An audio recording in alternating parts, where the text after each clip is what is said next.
E isso é errado, eu não quero isso. Então, eu sou contra todas as cotas. E o que eu acho que a gente tem que ter para resolver a questão da... Eu quero ver mais negros na universidade. E eu tenho certeza que existem negros brilhantes que poderiam entrar na universidade, só que eles não conseguem entrar. Sabe por quê? Porque eles estão num sistema de ensino público, ele vindo de baixo, que é muito ruim. E vem cá, você falou de Bolsa Família. Uma das críticas da direita hoje é o excesso de assistencialismo, de Bolsa Família, programa de cotas. Qual que é teu posicionamento frente a isso? Vamos lá, eu sou contrário a todas as cotas. Tá. Talvez... Até cota social? Até a cota social. Eu acho que a cota social ela está errada, porque a premissa de funcionalismo público de excelência e de ensino superior de excelência é excelência. O único critério que eu quero é os melhores. É por isso que a gente não consegue formar capital humano de qualidade. A gente acha que a universidade é para você fazer justiça social. Universidade, a gente tem que ter menos universidades federais. Eu acho que o governo federal não tem que sequer ficar bancando de graça curso de humanas. Nós temos que formar engenheiros, programadores, biólogos e médicos, gente de ciências biológicas e exatas. Formar advogado, vai fazer uma universidade privada. Quer ser sociólogo, vai fazer uma universidade privada. Primeira coisa. Segunda coisa, a cota, ela parte da premissa de que aquela pessoa não conseguiria chegar naquela posição porque ela vem de uma situação XYZ. Né? Então aí tem cota para, vamos dizer, cota trans. E se o trans tem grana? Por que ele não pode fazer uma faculdade? Sabe, qual o sentido disso? Aí tem um cara que é quilombola. Hoje o critério para ser quilombola, você pode ser branco e quilombola. O critério é completamente confuso do quilombola. Confunde ribeirinho com quilombola, porque no fundo é uma máfia. Já pode crer que você vai começar a ter... Não, já entrou, né? Autista, mas você pode ir autista nível 1, que é uma pessoa altamente funcional, e ela também entra por cota. O João Campos deu um cargo para um amigo que era autista com esse tipo de cota. Isso é injustiça total. O cara tinha passado lá atrás no concurso. Ele não tinha chutaram um outro cara pra fora, né? Exato. Então, isso é errado. Eu não quero isso. Então, eu sou contra todas as cotas. E o que eu acho que a gente tem que ter para resolver a questão da... Eu quero ver mais negros na universidade. E eu tenho certeza que existem negros brilhantes que poderiam entrar na universidade, só que eles não conseguem entrar. Sabe por quê? Porque eles estão num sistema de ensino público, ele vindo de baixo, que é muito ruim. E é só arrumar escola? Dá para arrumar escola. E dá para ter uma... E tá nas nossas propostas arrumar as escolas. Só que não vai dar tempo para eu pegar esse menino negro agora, porque é um processo. Essa geração tá feita para daqui 20 anos. Então o que eu tenho que fazer? Eu vou estabelecer provões todo ano nas escolas, provões, tipo um vestibular federal, tipo um Enem. Anual.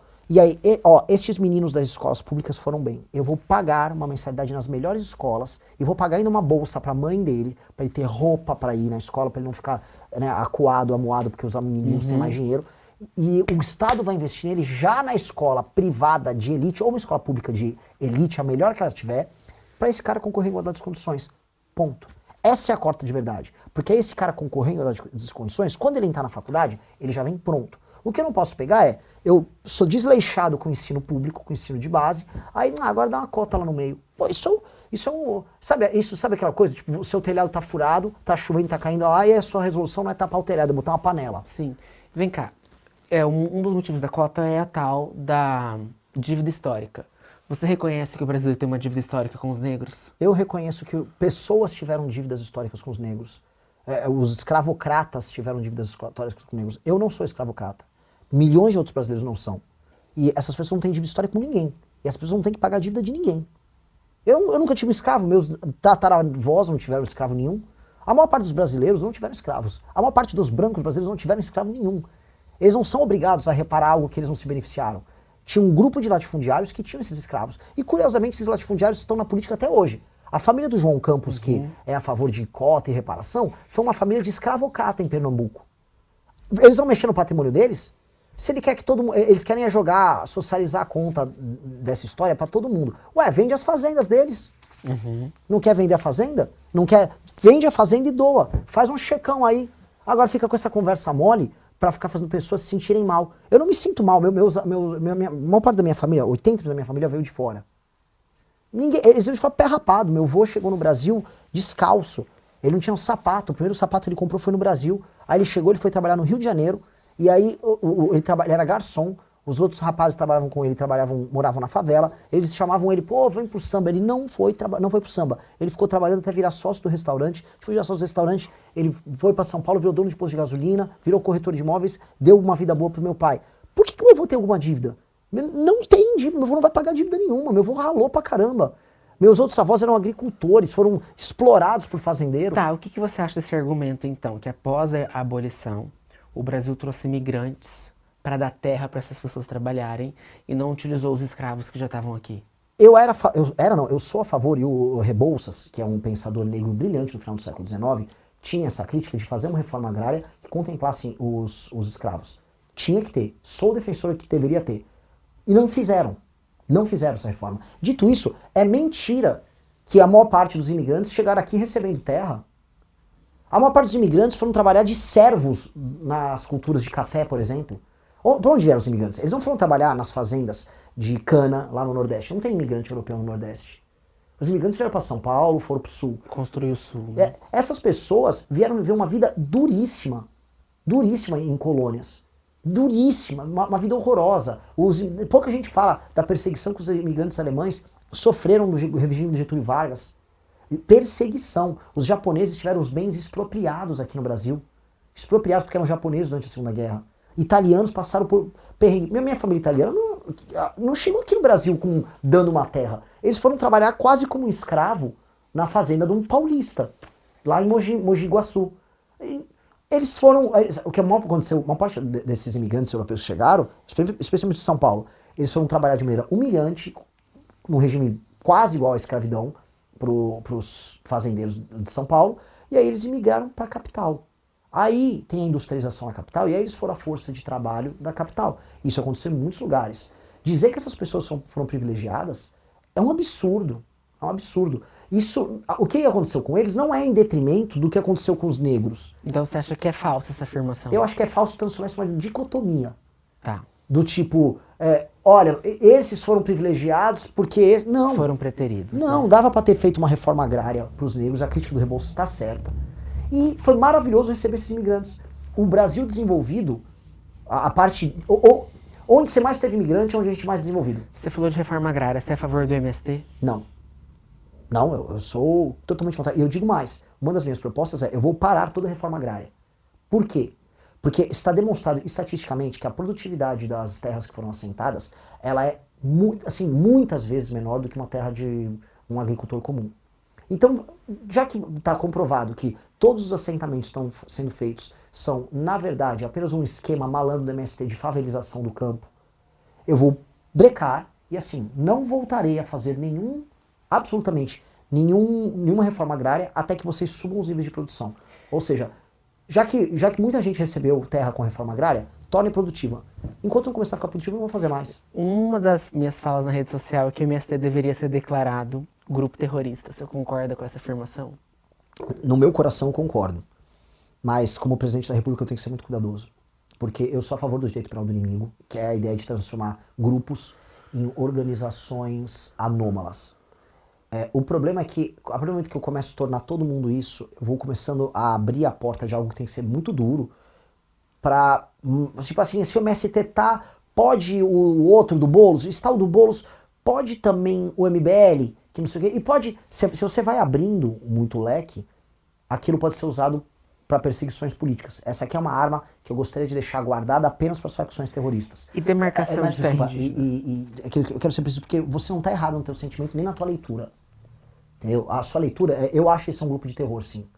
Só que o terror deles é diferente e eu posso resolver eles de uma maneira diferente do que eu resolvo os demais. E eu tenho muito medo com o STF que está como aí, a gente passar uma lei que abra muito espaço interpretativo para que use-se o direito de maneira diferente contra todo mundo. Entendeu? Aí é uma questão de responsabilidade. Mas eu não acho que a sua análise está errada, eu acho que a sua análise está certa. E vem cá, você concorda com demarcação de terra indígena baseada em ancestralidade? Não, eu quero acabar com as demarcações de terra, eu acho que o Brasil está vivendo um caos por causa disso. Eu não quero nenhuma demarcação de terra indígena, não quero nenhuma demarcação de áreas quilombolas, e eu não quero mais o avanço das reservas tocadas pelo ICMBio. Porque eu vou tendo parar, a palavra não é traumatizado, eu vou ter assustado com a arbitrariedade do que é feito. Você tem porque assim, você imagina assim, fazer um estudo de caso aqui. Foram convidados para o Pará agricultores do Brasil inteiro, muitos nordestinos, uma parte nordestinos, eles foram lá para o Pará. Ó, vem montar a tua terrinha aqui. Aí, lá para os anos 2000, sua terra é reserva. Você vai perder. Não paga indenização para a pessoa. Aí empurra as pessoas para fora daquilo que virou uma reserva, e aí elas vão lá e tentam recomeçar agora nos últimos 15 anos uma vida pobre, ferrado, com uns boizinhos aqui. Aí vem o ICMBio e aparece lá falando, não, essa área que você está chamando área de amortecimento, você está agora afetando nessa área, que não é reserva a reserva. E aí expulsa os caras como se fosse bandido. Isso é um absurdo. Isso é um absurdo. Tribos indígenas que são criadas do nada agora, que eles nem índios são, se você fizer um exame genético, uma parte deles são brancos. Ah, agora ele é um índio, agora ele tem que ocupar uma área. Isso é um absurdo, cara. Isso é nojento. Isso é sabotagem. Posso contar uma coisa engraçada? Pode. Eu fui ontem num evento para embaixadores europeus do mundo inteiro, tá? Foram 60 embaixadores. Aliás, para dar inveja aos meus concorrentes, foi o maior evento para embaixadores de todos, foi esse. E aí tinha muitos europeus, muitos americanos. Os europeus, não, por que você não fala tanto sobre novos negócios com os europeus? Eu falei muito sobre Estados Unidos, muito sobre China, muito sobre Ásia, África. Eu falei, porque vocês são muito chatos. E vocês estão atrapalhando meu país em muitas coisas. Eles, como? Vocês com seus zongueiros, só falando de Índia e Amazônia, estão atrapalhando a infraestrutura. E aí eu desci o relho lá nos caras. Porque precisava descer o relho neles. Porque boa parte dessas campanhas internacionais que falam de meio ambiente, falam de índio, não é para ajudar meio ambiente ou para ajudar índio. É campanha feita instrumentalmente para atrapalhar o desenvolvimento do Brasil. E isso é sabotagem. E é verdade. Então essas discussões que a gente fica vendo, o Leonardo DiCaprio está preocupado com o Brasil. Depende do governo. O Leonardo DiCaprio, quando estava o Bolsonaro, estava lá pistola sobre o meio ambiente. Agora não. Agora ele vai arrumar uma namorada nova. Bom, uma das pautas da direita, queria falar mais de reforma agrária, mas a gente ama esse assunto, mas vamos seguir. Como que você enxerga esse debate da ideologia de gênero em escola e universidade, que é uma pauta da direita? Eu concordo com o problema. Eu não abordo tanto, porque eu estou em outros problemas materiais, mas eu concordo que é um gravíssimo problema. Mas tem consequências materiais. Reais. Não, é que quando eu falo de consequências materiais, eu estou falando de uma calamidade educacional que a gente está passando aqui. Tá. Eu estou mais preocupado agora em falar em alfabetização do que falar o tempo todo nisso, mesmo isso dando mais audiência. As pessoas se preocupam mais com isso do que a alfabetização. Mas é um problema grotesco, é um problema que vai gerar um dano. Eu vou te falar, tá? Eu já falei isso com amigos gays e alguns concordam e outros simplesmente fingem que não é um problema. Essa campanha de gênero que existe é um holocausto contra gays. Porque as pessoas que ficam com dúvidas sobre a sua própria sexualidade são em geral pessoas que estão entrando na pré-adolescência e são em geral meninos ou meninas gays. Que essas pessoas estão com essa confusão. E aí nesse período é oferecida a ideia de que você na verdade está errado no seu corpo.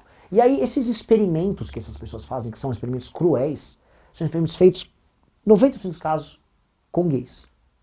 Com gays. São pessoas gays que naquela fase que a pessoa está se adequando, pô, eu sou diferente, eu tenho gostos diferentes do que é o padrão. Não, na verdade você está no corpo errado. Que crueldade! Aí faz a pessoa quimicamente adulterar o corpo dela. E aí aquela pessoa vai passar por todo tipo de depressão, ansiedade. É um horror que é feito com essas pessoas. Tanto que na estatística, a maior parte das pessoas que realmente vão fazer a transição de gênero, na verdade é uma pessoa gay ou que estava passando uma confusão. Sim. E aí ela é levada a crer ideologicamente que ela precisa se alterar. Eu acho isto criminoso. Isso é criminoso. Você acha que o transativismo odeia mulheres? Eu acho que o transativismo odeia humanos.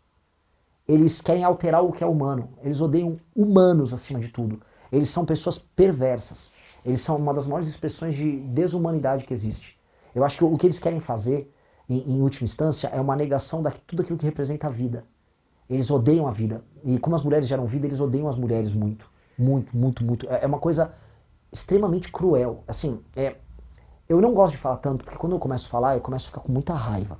Essa história me dá raiva. Uma vez eu tenho uma sobrinha de 6 anos, e aí ela estava assistindo um desenho, minha irmã tinha deixado o YouTube só na parte infantil rodando, e aí tinha entrado um desses desenhos, um desenho que tinha um cavalinho que gostava de pronome neutro. Aí eu olhei minha sobrinha olhando aquilo, e falei, filhos da... Como pode, assim? Eles querem abusar da inocência de uma criancinha. Minha sobrinha só queria ver um cavalinho lá, os bichinhos na TV, e eles estavam lá pregando, eu pensei, que dá vontade de dar um soco na cara desses caras.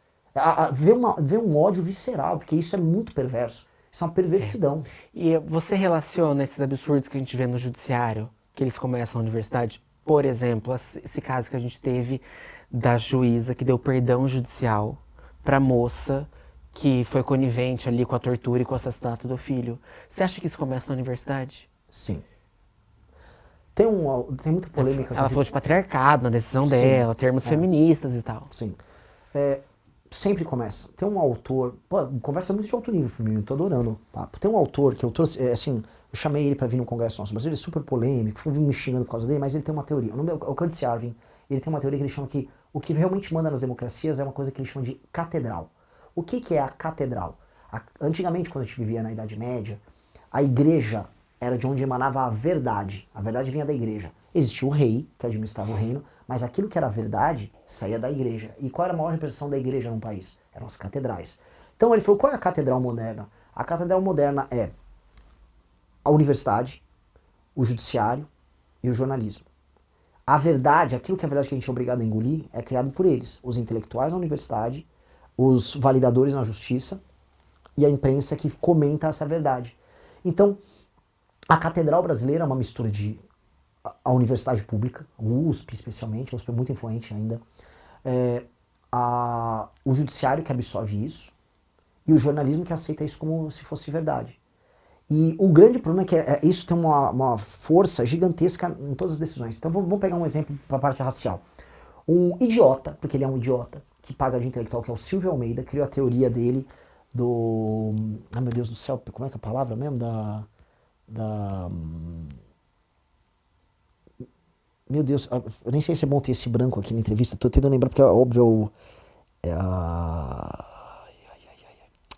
a versão racial do patriarcado. É a... Racismo estrutural. Ah, Tá, então vamos lá. Que fique o branco, ficou bom. Uhum. O racismo estrutural, ele cria uma tese do que o Brasil é um país estruturalmente racista. Todo branco é essencialmente racista. Isso não é consenso na academia. Isso não é teoria científica. Isso é uma tese de um cara, Twitter, né? De um professor que escreveu um livro ruim, cheio de rancor, e aí esse livro se torna fundamento de uma decisão do Barroso para devolver o mandato de um político, que é um vagabundo, que invadiu no meio da pandemia uma igreja para xingar as velhinhas na igreja, que é o Renato Freitas, no Paraná. Veja, para ajudar um político de esquerda, o Barroso usa uma tese jurídica que veio da academia, que estabelece que o Brasil é estruturalmente racista. É mentira. Quem disse que o Brasil é estruturalmente racista? Quem disse que se um professor escrever um livro, eu sou obrigado a validar a decisão? A validar, né? Não, eu concordo. Então, você entendeu? É como se retroalimenta. Essas coisas se retroalimentam e a gente fica vítima delas. Uhum. E aí o judiciário fica hiperpoderoso, e aí, vamos um exemplo, para sair do racial e ir do feminismo. Não, porque o patriarcado... Que patriarcado? Existe uma tese, existe um consenso acadêmico de que nós vivemos um patriarcado e logo mulheres, elas precisam ter decisões diferentes porque elas são mulheres em todas as áreas. Não, uma juíza só pegou e falou, o patriarcado, pega uma coisa que sai da academia, adapta pro judiciário. Foi isso que eu falei, sai da universidade... E vai retornar. E o povo participou disso? Não. Em nenhum momento. Gostou do vídeo? Então deixa o like e se inscreve.